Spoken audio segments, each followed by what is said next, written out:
Hello, everyone. It's Matthew McKenzie here with another lecture aimed at unpaid carers. And as you can see from this title, I'm in carer activist mode, which is basically what I am.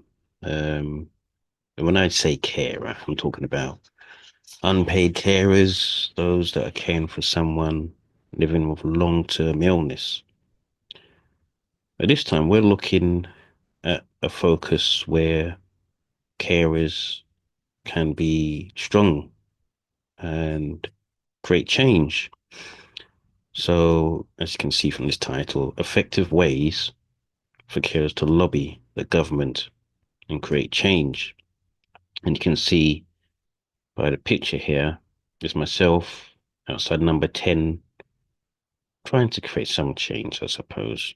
I mean, I was there with Carers UK, an excellent organization, really helping the voice of carers. Yeah, there are some challenges and things they need to work on, but that goes for every um, charity out there. Nothing is super perfect. And I'll give you some examples of the amazing work Carers UK, Carers Trust, and other organizations as well, other charities can be useful for lobbying the government. You might also be thinking, why am I making this sort of video right now? And this is the perfect time.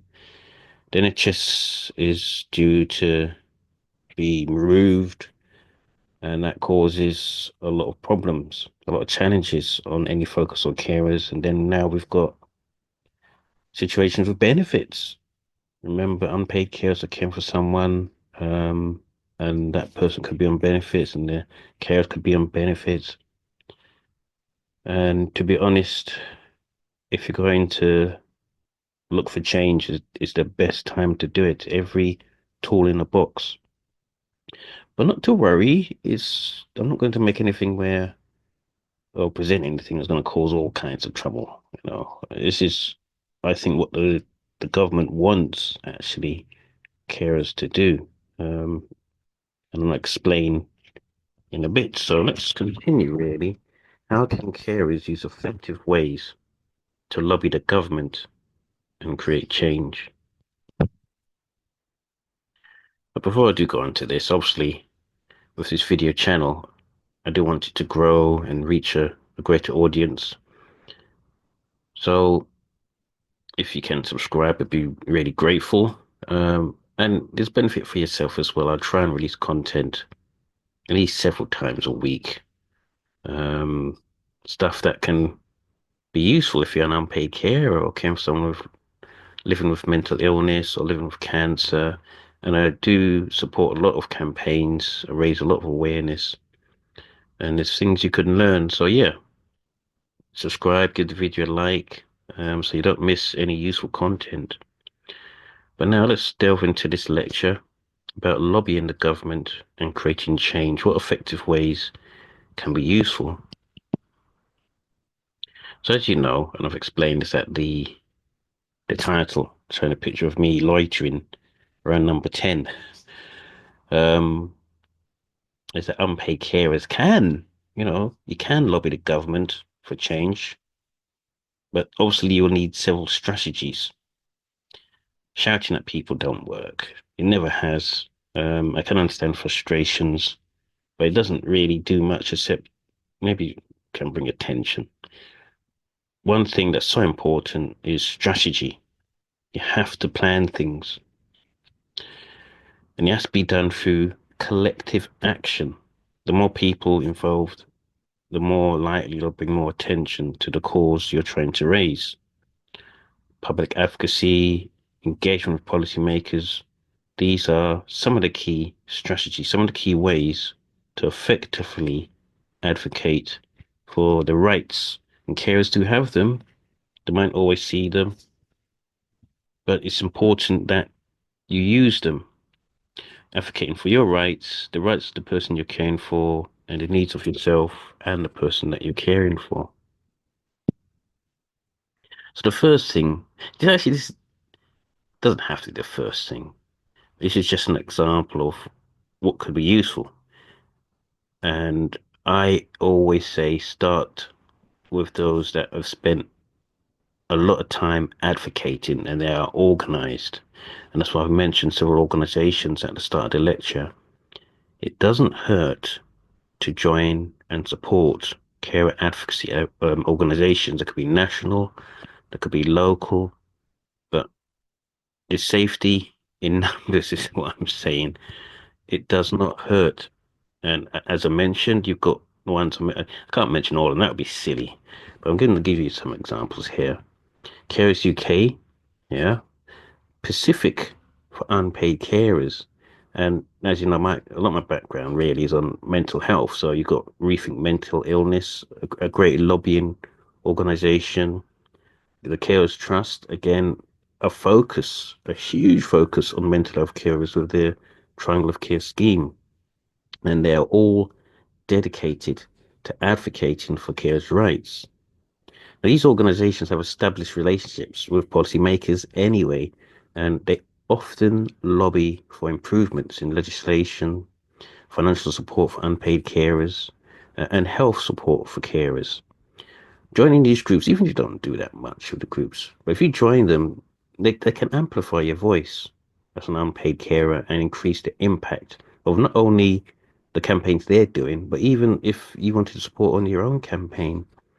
So yeah, I've heard from many carers, oh, why bother with these organizations? My view on this is, okay, fair enough. You might not want them to be your voice, but it doesn't hurt to have something in the background helping to amplify it. Um, so they've already have long-standing connections um, with policymakers. They know what they're doing, and yeah, there will be situations where even they can't make change straight away. It's very difficult. It really is. And how does it help? So I can give an example. Really, is that advocacy organisations they have the resources, really, um, and yes, you can try and do this yourself, but if you don't have the resources, it's going to be really difficult. These organisations have the experience as well of running public awareness campaigns. They issue those reports. They do the work to issue reports. You can look up on those reports. You can even try and tailor, use them as evidence to tailor to campaigns you want to run. And they will provide guidance on how individual carers can engage with the political system. The other thing you can do, and I keep saying this to carers time and time and time again, engage with your MPs and local representatives. It's it's their job to represent you. You don't, if you're worried about something, and there's a lot to worry about now as unpaid carers, and you don't tell anyone, how are they to know? So let's have a look. So, all right, I've been asking carers to contact their MP when they raise things with me. Not straight away. There's other ways to deal with things, but this is obviously about the changes with benefit system coming in. So you can write to your MP to, state, look, you're worried about any changes coming in or what you want your MP to raise in Parliament or with the government. Send them emails, request meetings. And there's still a few MPs that hold surgeries, which you can visit and have a chat with them. Um, and express your concerns. Explain how incoming policies or current policies even are affecting the lives um, in what you're trying to do in your role as an unpaid carer. And as mentioned, MPs can raise these issues in Parliament. They can bring attention to them. They can ask questions on your behalf and help you advocate for change. So, what sorts of things can you use? Like, for instance, I've mentioned the MP surgeries and petitions. You can create or sign petitions to highlight specific issues and meeting MPs at, as I said, drop-in services, local surgeries, provides an opportunity to discuss these issues. And it's not just about raising issues from your concerns. You can always contact your MP to say, what are you doing? in regards to highlighting the situation and challenges carers face in our borough, in our district or location. So that way they're not sort of diverted to potholes in the road, if you know what I mean. An example again, carers have successfully lobbied for MPs to push for improvements in care allowance and benefits through sustained letter writing campaigns and lobbying efforts. So these things do, I'm not saying all the time. They don't work all the time. There's still a lot of issues. But if you don't try, then obviously it's definitely not going to work. But I've always say this is a great way to lobby the government. You have MPs, use them, engage with them, and it's their job.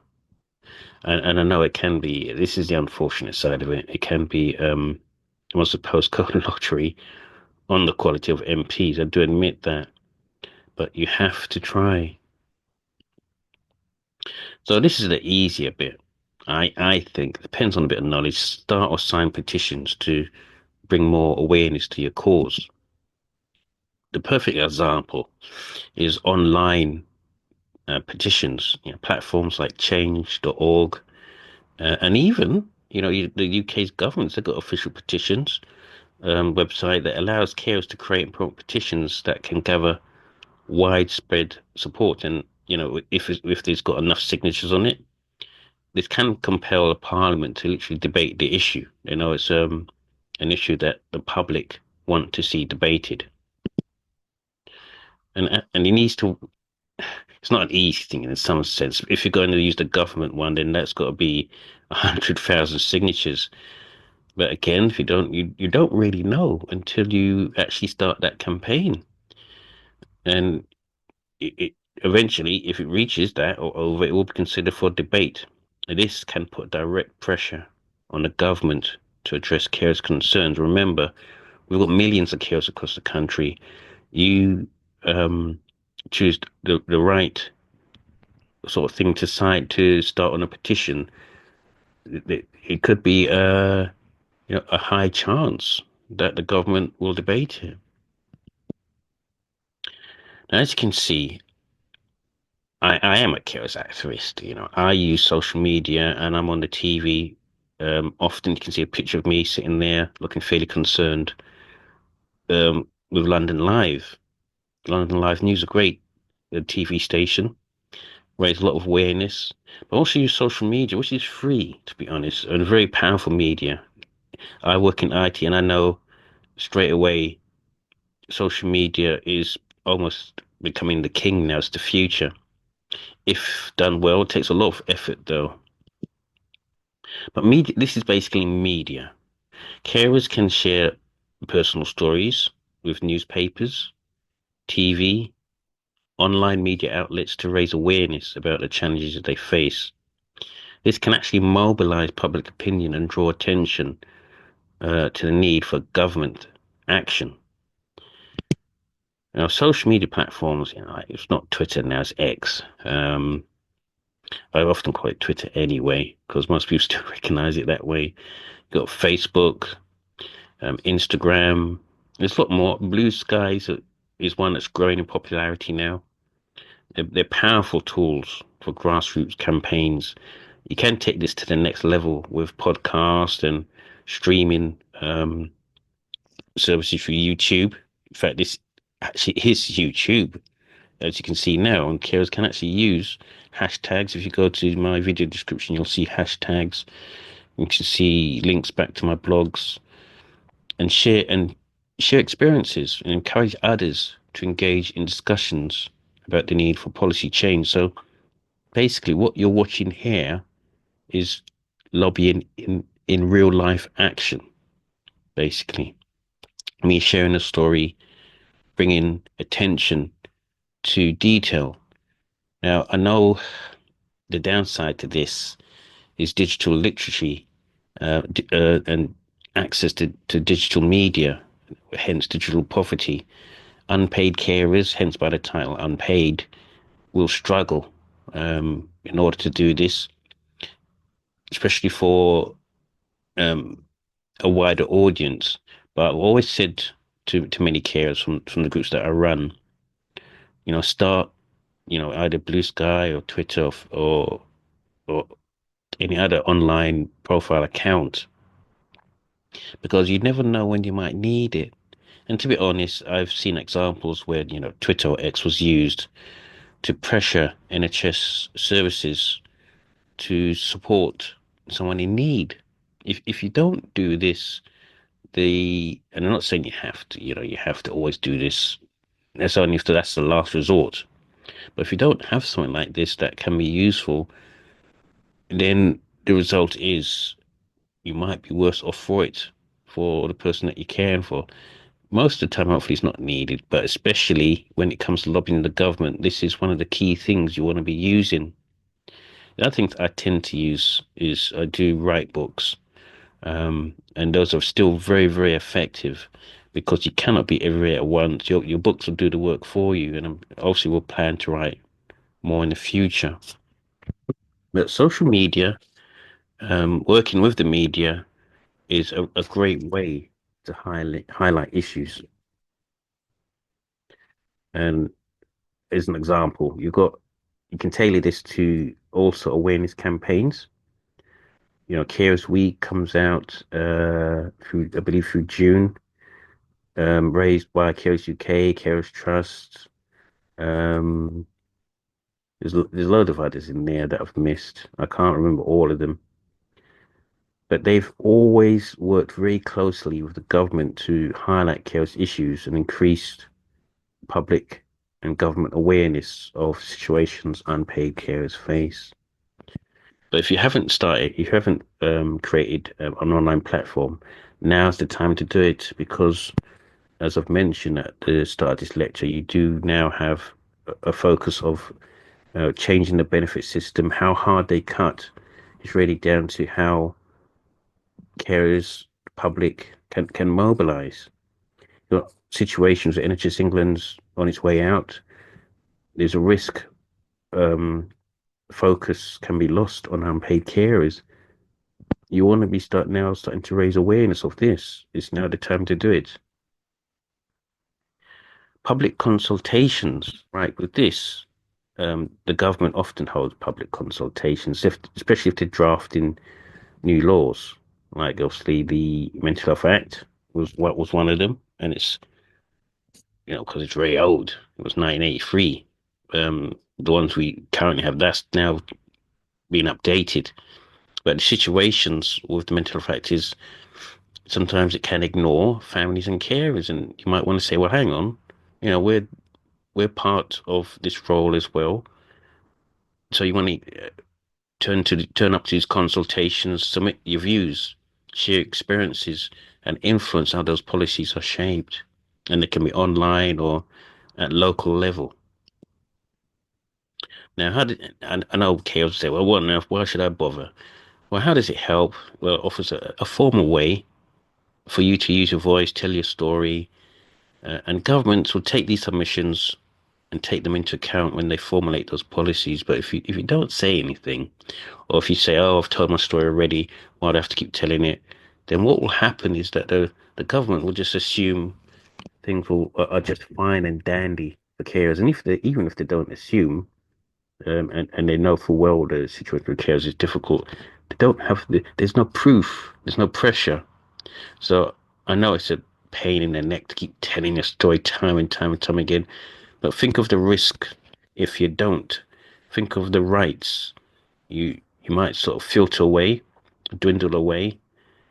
It will impact you, and I'll plead if I have to engage. Carers UK will release surveys nearly all the time. Fill them in. The reason is you don't want to lose your rights. It's eternal vigilance, basically. Okay, organizing and participate in demonstrations, events. Yep, peaceful protests. It's the highlight, I say, of democracy when when you can protest, use free speech, organize rally. This is something I love about democracy. I love living in a democracy that allows people to do this. We we cannot agree all the time. That's how it is. We just can't. However, there are ways of organizing and joining protests and rallies to attract attention. That's basically what you're trying to do, attract attention from both the public and the media. So on your own, yep, it's difficult. But with large gatherings of unpaid carers demanding change can demonstrate the scale of the issue, saying to the government, look, you can't ignore this issue. There's a lot more people getting involved, and we'll put pressure on politicians to respond. So you got for maximum impact, you can do this on specific awareness events. And you don't have to often just wait for the experienced charities to do this. Carers yourself, you can organize events. Obviously, you have to be well planned, well organized, but it could be like information sessions with conjunction with your NHS trust, and we'll talk about this in a bit. Panel discussions, webinars online. They don't. It doesn't have to be expensive, and I do a lot of these as well. Now, these can focus on educating the public about the carers' contributions and the need for better support. So when I'm talking about maximum effect, I'm talking about things like if you organize these events during Carers Week or Carers Rights Day, it doesn't have to be those two events. You can link them to specific mental health awareness events, schizophrenia awareness day, bipolar awareness day, addictions awareness week. And that's for maximum impact, and it brings national attention to issues faced by unpaid carers, allowing for coordinated lobbying efforts. And one thing got to bring attention regarding demonstration events is as long as they're peaceful, as long as you're using your voice, you're just bringing attention. This is an effective way to lobbying the government and bringing attention to your cause. Give it a try. But going down this route, it does take a lot of planning. It is a strategy, and it takes time. Sometimes it works, sometimes not much comes out of it. The best you can try and do really to bring attention to your cause. So collaborate with healthcare providers, and as you can see from this picture, I will talk about this in a bit. But this group, I run several national ones, and I collaborate very strongly with NHS providers. You need to at times. So engaging with NHS and social services, carers can actually work with their local healthcare or social service providers to highlight gaps in support and advocate for better integration of unpaid carers in healthcare planning. Now, there's several examples I can mention, but this focuses a lot on the co-production element and collaboration regarding policies released from the NHS. A good example is obviously the Patient Care Rate Equality Framework. One of the core aims is activism. Oddly enough, people think, oh no, it's co-production. Yes, that is true to a point, but it's also activism and community driven as well. If it's just NHS providers running and with that policy, with the drive, then it begins to fail. So it's so important. And don't worry about the acronym and what I'm talking about. I'm just giving examples here. The idea is collaboration with professionals that can help carers make the case for systematic changes, not just the patient care risk. There's many others out there. But the focus really, and this is again my background on mental health, is better respite care, better mental health services. This can extend to other forms of long-term health needs. It doesn't, cancer, heart issue awareness, and so on. So this is where I've put the picture of my national ethnic mental health care forums. I've held many for over close to, I'd say, 11 years now. So care forums, advisory groups, some of them link to the local authority, especially when it comes to local authorities focusing on new care strategies. My forum tries to link in with unpaid carers to update them, um, tell them what they should take note of, any incoming issues that that they need to focus on, feeding back to advisory boards, carers councils. It helps that people are connected, are in the know of what's heading their way, so they can give their views. But the thing is, the end result is it can be used for lobbying the government. And this is a chance for care empowerment, and how to represent your community and shaping local policies. So collaborating with your healthcare providers, whether it's the mental health trust, the acute trusts, have them come to your forum, update carers, um, feedback on things you are not happy with or you think is useful, and you feel you want more of. But it's so important that carers are in the know. And the best way to do that is collaborate. This one is more tricky, seeking legal advocacy and the use of law. And why is it so tricky? Well, there will be situations the government will fail to meet their duties to carers, and legal action might be the option. Now, carers can use their human rights, and they should well do that. And this is another lecture for another day, to be honest, but it's quite an important one. Use human rights or social care laws to challenge inadequate support. It happens a lot. And this can also force, again, changes in law, especially when, I'll give you a good example. Winterbourne scandal in one of the hospitals, high rates of deaths. Public and carers are wondering, why is there a high rate of death? Um, there's no um, intermediate body that is inspecting those services. So they started to lobby, forcing in policy change. So that's an example. There are many others. Again, I'll list them um, in the future as to why they are so important and why, again, these are your rights. If you don't exercise them, there's a risk of serious incidences happening or situations in your role where you'll end up being ignored. So you got organizations like the Public Law Project or the Law Centers, um, and some that can provide free legal support for carers, especially when it comes to discrimination or insufficient support. So to conclude this, unpaid carers, you can do it. You can effectively lobby the government, but you have to join forces. You can't just, advise against single-handedly doing certain things unless you're trying to raise awareness with your MP. It helps with groups, creating petitions, using the media and social media, which is free. Um, Participate in consultations, make your voice known.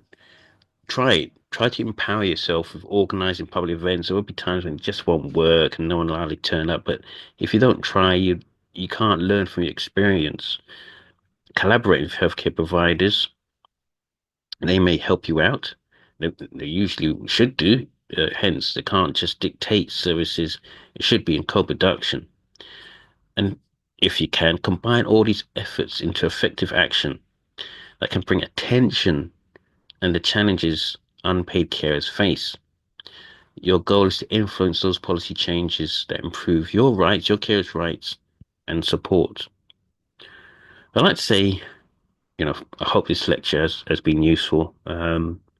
Do subscribe because it's not just this one lecture. There's a massive focus on this particular topic. There's a lot more involved regarding this that can be really useful. And one day I will probably try and do a lecture on steps on specific ways you can try and bring in change as an unpaid carer. But no matter what you do regarding these things, what I want those here who are watching this video is always try and take some time, spare some time to look after yourself if you're looking after someone. It can be a really difficult and challenging role. Yes, there's joy in this. There's joy in caring for someone. You want to do it. It's a height of a civilized society. We don't neglect people when we care for them. And that's all I want to end with. So I hope to see you again soon. Thanks for stopping by. Give this video a like, subscribe, and look out for more content coming soon.